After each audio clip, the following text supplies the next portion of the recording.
These United States, we're the ones who... Thank you all. Thank you. Please.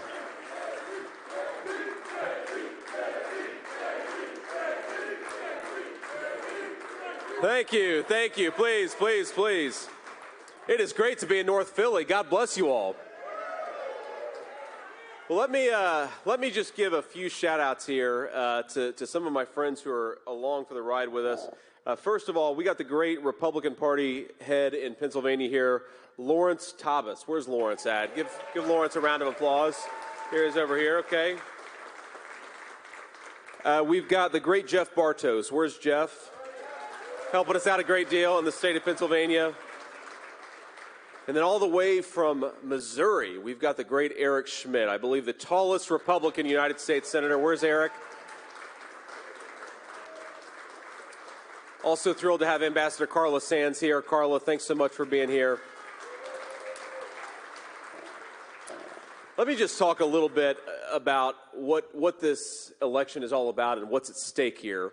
Because unless we start making some better decisions, we are going to take the greatest opportunities that God could give any nation. We've got the best people, we've got the best workers, we've got the best natural resources and the most beautiful country anywhere in the world. America is ready to be unleashed. But to do that, we've got to kick out Kamala Harris and bring back Donald J. Trump.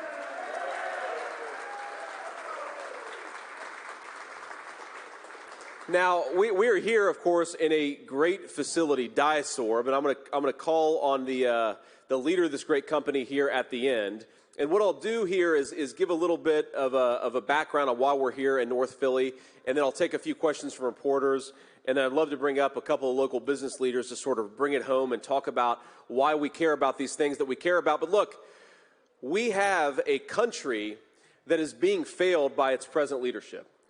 And don't let anybody gaslight you here, because Kamala Harris is running around the country and saying that on day one she wants to bring the cost of goods and the cost of housing under control. She says that on day one she wants to make groceries and homes more affordable for American citizens. Well, Kamala Harris, where have you been? Because you've been vice president for about 1,300 days. Day one was 3.5 years ago. You should have been doing your job then and not promising to do it now.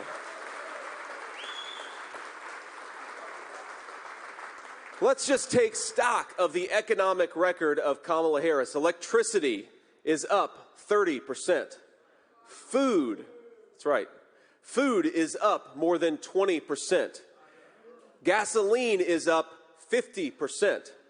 And this is all because of the policies of Kamala Harris. This is the person who's promising that she's going to fix the very problems that she has been creating for 1,300 days. And now she wants the American people to give her a promotion. My friends, I think it's time for the American people to say to Kamala Harris, you are fired. We want Donald J. Trump.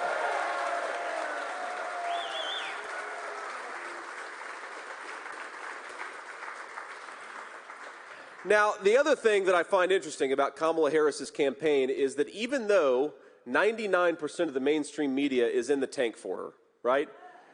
I mean, look, remember, these are the same group of people that told us for 3.5 years that Joe Biden, who couldn't complete a sentence, was Albert Einstein. Now they want us to believe that Kamala Harris is Abraham Lincoln. You see the completely dishonest coverage. But even despite that, Kamala Harris is running from them. And I think a little bit like a campaign really is an extended job interview with the American people, right?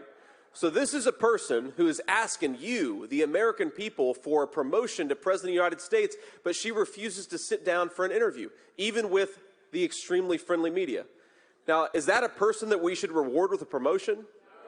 No, I don't think that it is. And I think that if you're terrified to sit in front of completely sympathetic, biased media, then how can the American people ever trust you to sit in a room with Vladimir Putin or Xi Jinping or the leaders of the world that the president has to deal with? Now, let's just take stock. Let's take stock of the Trump record, not just the vision, because Donald Trump isn't just going out there making promises about what he wants to do. My friends, he already did it. And didn't we have a hell of an economy when Donald Trump was president?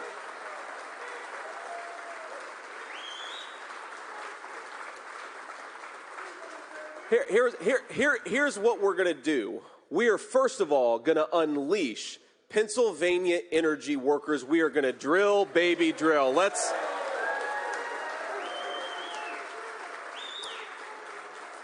We're going to stop buying energy from tin-pot dictators all over the world who hate this country. We're going to start buying it from our own land, from our own people, from our own workers, and that's going to start on day one of the Trump presidency.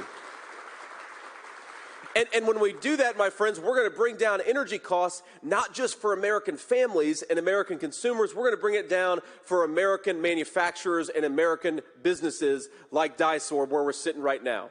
Now, these guys, I mean, Kamala Harris talks about how she wants to stand for the little guy, and yet her energy policies have driven up the cost of energy and food for everyday citizens. She says that she wants to bring American manufacturing back to this country. Well, Kamala, if you really, really want to bring American manufacturing back to this country, might I suggest you vote for Donald J. Trump. Get out of this race and bring back a president who knows how to do it. Remember, when Trump was president, when he became president for 16 years, this country had lost 60,000 factories. That was the record before he became president. He becomes president over 4 years. We had 12,000 factories. Undid a lot of the damage, and he's going to undo a lot more of it if we give him another 4-year term. Are we going to do that? Absolutely we are. We have got to stop the Chinese and everybody else from undercutting the wages of American workers. If you want access to American markets, you ought to deal fairly with the American working people, union and non-union alike. We are going to stop the Chinese from building their middle class on the back of the American middle class, aren't we?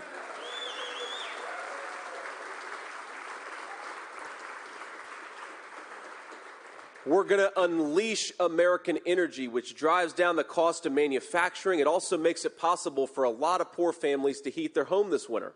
The thing that bothers me so much about Kamala Harris's policies is that real people suffer when she refuses to do her job. Real people. Ladies and gentlemen, I grew up in a poor family. I remember talking with my mamaw during very cold winter nights about how low could we turn the heater and still be able to live comfortably in our house that night. That's the conversation that American families have every single day when you have a vice president like Kamala Harris who's raising energy prices instead of lowering energy prices.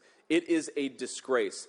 I think whether you're rich or poor, if you work hard and play by the rules in this country, you ought to be able to afford to heat your home on a cold winter night. Ain't that right?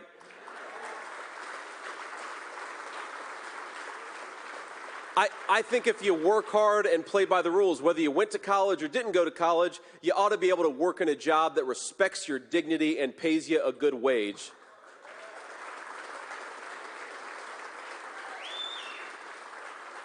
And I believe whether you're the owner of a company like DyeSorb or a worker in a company like this, you ought to have a president who stands up for your business and your job instead of a Vice President Kamala Harris who's been trying to tear all that stuff down.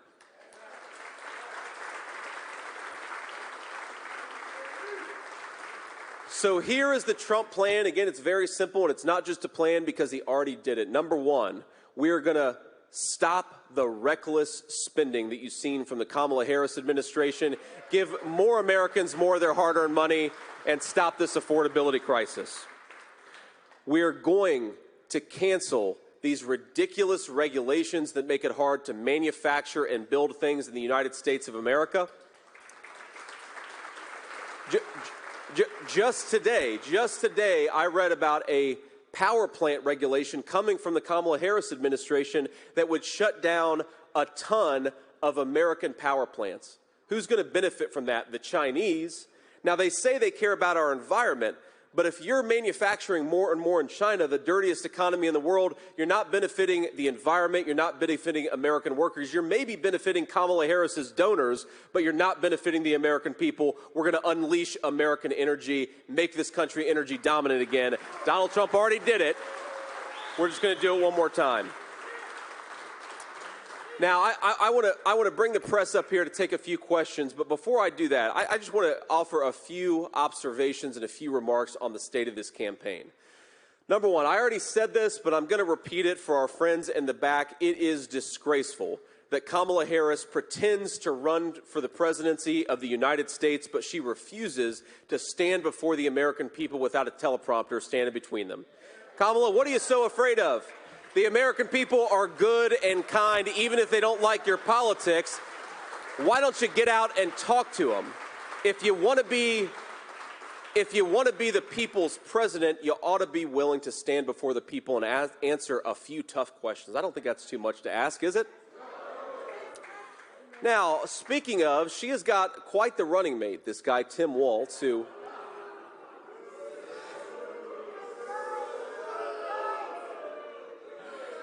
Tim Walz, I swear, before the end of the campaign, Tim Walz is going to be talking about how he was carrying an M16 through the jungles of Vietnam. But this guy, everything that comes out of his mouth about his military service is at least 25% a lie. And, you know, it occurred to me, the closest Tim Walz has ever come to combat, even though he says he carried a weapon in war, the closest Tim Walz has ever come to combat is when he let rioters burn Minneapolis to the ground a few years ago, right? But he acts like such a tough guy, my friends. I don't know if you saw this, but Tim Walz said that he would debate me anytime, anywhere. So he threw out October 1st, a debate moderated by CBS, which I'm sure is going to be in the tank for the Democrats, but who cares? Because I respect the American people to go before hostile media. But when he says he'll debate anytime, anywhere, he apparently didn't mean in mid-September, because I offered him a debate in front of CNN, not exactly friends of me and Donald Trump. And you know what Tim Walz said? No thanks. Because they are hiding from the American people. My message to Kamala and Tim Walz, but especially to the American people, is the American people deserve to be led by somebody who is willing to get out there and talk to people. Kamala and Tim, stop hiding in the basement, get out there and campaign. We'd all appreciate it quite a bit.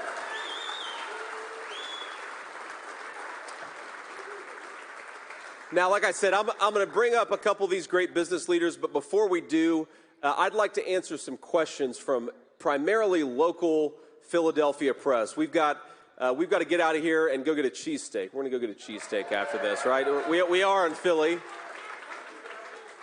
But any recommendations? Okay, all right, okay. Steve's has got some partisans over here, but let me say. Let me ask the local media here. If you're from the local media, raise your hand first, and then I'd like to answer a few of your questions. And if we got time afterwards, we'll get to the national folks.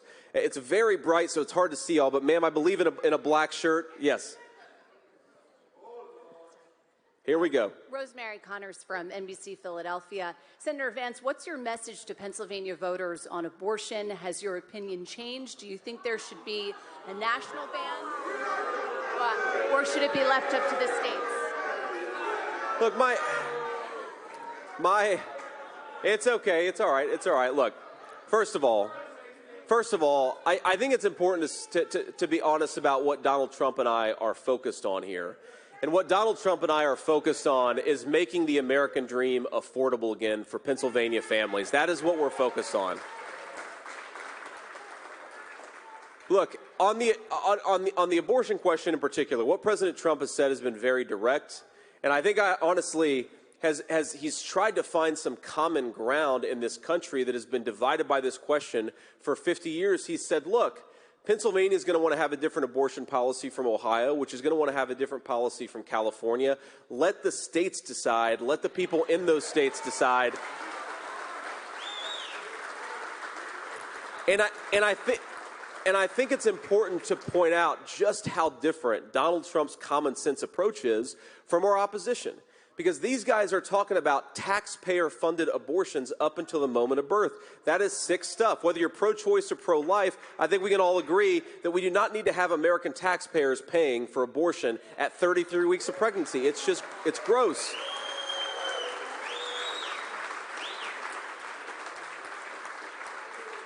And the final point that I'd say on this is President Trump and I believe very, very deeply that we want Americans to feel like they can afford to have families again. The biggest problem that we have in this country, you talk to young women who have a pregnancy, especially an unexpected pregnancy, and a lot of them feel like they don't have options, because how are you going to feed a baby in today's economy? How are you going to house a baby with rent where they are? We want to make American family life affordable again, and I think that's the best way to promote a culture of life in this country. Thank you all. Again, local PA reporters first, ma'am. Hi there, Aaliyah Schneider, the Philly Inquirer. How often can we expect you to be in Pennsylvania, and where are you getting your cheesesteak and why? Well, I'm going to be in Pennsylvania as much as you find people will have me. How does that sound, all right? Look,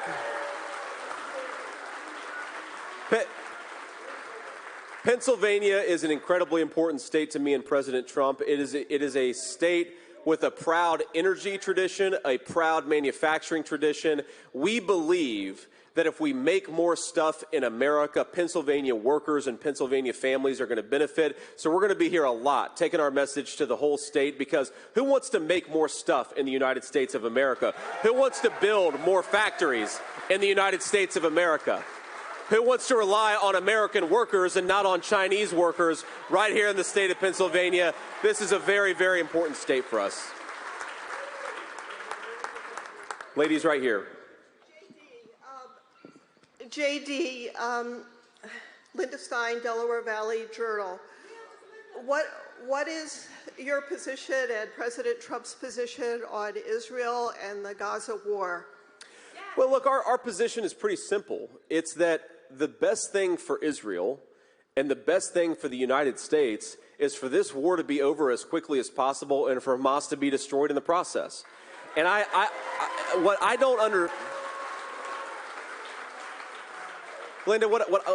understand is you have Kamala Harris, who says that she's really concerned about civilian casualties. Well, I'm very concerned about civilian casualties too. But if you're concerned about civilian casualties, you want the war to be over as quickly as possible, and you want to destroy Hamas's ability to fight. She's pursuing policies that are doing exactly the opposite, prolonging the war as long as possible and not allowing Israel to finish the job against Hamas. It's the worst of all possible worlds. Donald Trump is going to return strength to the American foreign policy scene. And just one more observation about this. This is especially to anybody watching who is skeptical of Donald Trump, who remembers when the American media said that Donald Trump was going to start a nuclear war. Did anybody notice that the country and the world were at greater peace under the presidency of Donald Trump than anybody, Democrat or Republican, who came before? It's kind of amazing, actually, because I remember when all of you, meaning the media, all the media said that this guy was going to start World War III. We are on the brink of World War III thanks to Kamala Harris's leadership. We got to get strong American leadership back in there to bring a little bit of calm back to the world.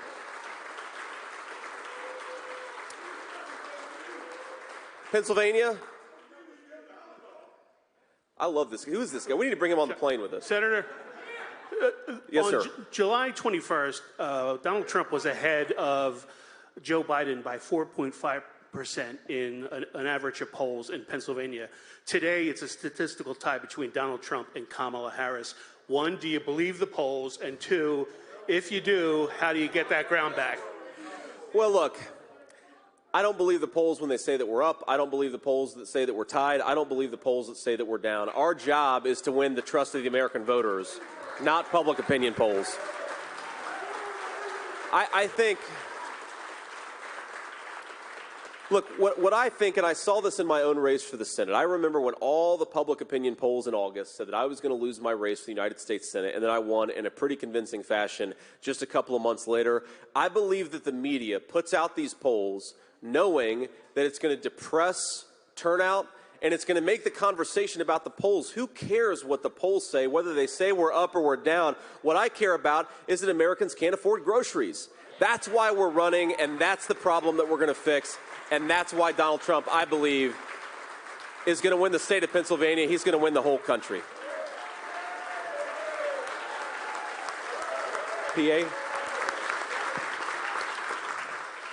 John Cole, Pennsylvania Capital Star, based in Philadelphia. As you talk about the economy, what does the Trump-Vance ticket believe the federal minimum wage should be? If Trump gets a second term, would he support raising it, or should it stay the same? And is there a specific number that he would support it at? Well, look, President Trump believes very strongly that the best way to promote raising Americans' wages is with tight labor markets. When an employer has got to pay a good wage to attract the right people, and you know the way that you destroy, whether you have a higher minimum wage or a lower minimum wage, the way to destroy the wages of American workers is to import 20 million illegal aliens and let them stay here with work visas. Kamala Harris's entire economic approach is to pursue policies that destroy the wages of workers, that raise the cost of goods, and then to say, well, don't remember that I've been vice president for 1,300 days, but when I get out there somehow, I'm going to wave my magic wand and fix all the problems that I caused. Nobody believes that Kamala Harris can do that. And why do we have, I'll tell you, y'all may not pay as close attention to this as I do, but when you look at, there's this chart out there, and it tracks the wages of American workers against the size of government and corporate profits. And what was happening is that for a very long time, corporate profits were doing just fine, and government was getting bigger and bigger. But you know who was really struggling? The wages of American workers. And then there's this thing that happens where the wages of American workers sort of shoot straight up. And you know what happened? Was Donald J. Trump became president. Because when you have companies that have to hire American and have to buy American, that lifts up all American workers. I don't care if you set the federal minimum wage, whatever you want to set it at, call it $30 an hour, and you let in 25 million illegal aliens, nobody is going to make $30 an hour because the illegal aliens are going to undercut the wages of American workers. You want to raise wages, build more in America, buy more in America, and send the illegal aliens home, and that's exactly what Donald Trump and I are going to do.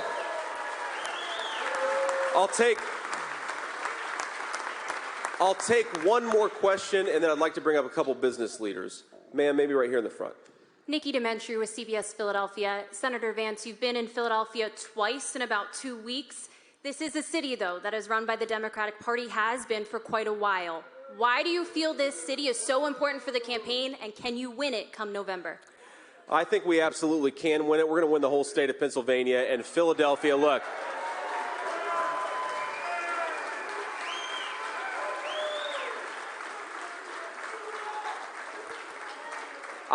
I'd ask voters in Philadelphia and across the whole state a very simple question.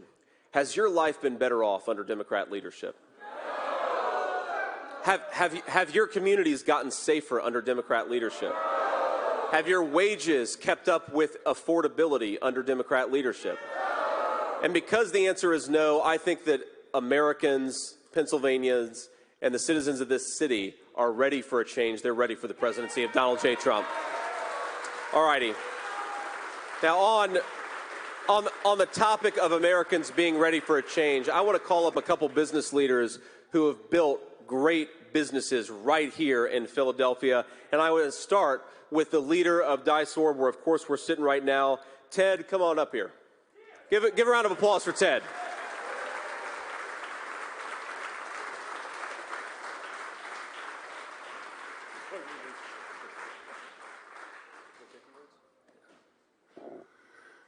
Thank you very much, Senator Vance. Future Vice President Vance, it's an honor to have you here with us today.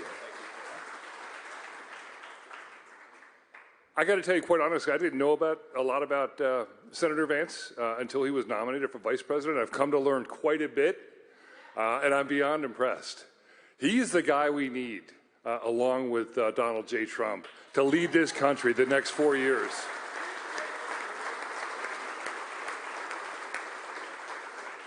On a personal note, because we're both former enlisted military, I thought I was doing okay myself, but this guy here is blowing me away. So it's very impressive, sir. Thank you again for coming.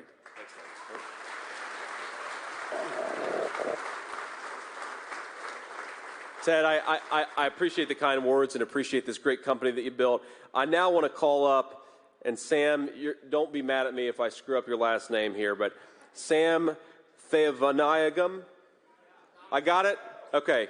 I hear people just call him Sam T. So Sam T, come up here and say a few words. Give a round of applause for Sam T.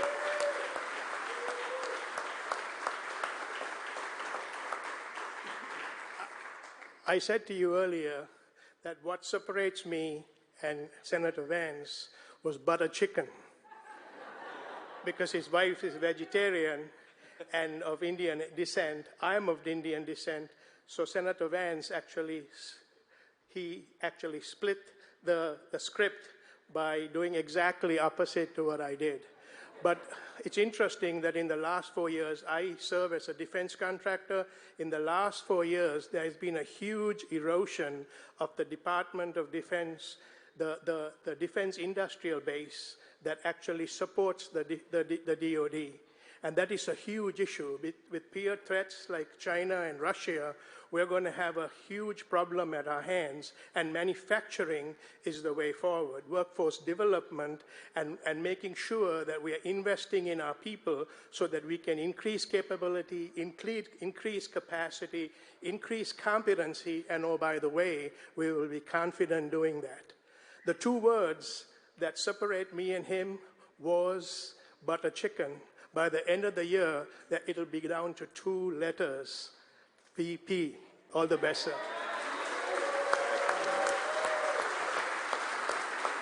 All right. And said it better than I could. On that note, thank you all. God bless you. Let's go elect Donald J. Trump in November. Thank you for having us.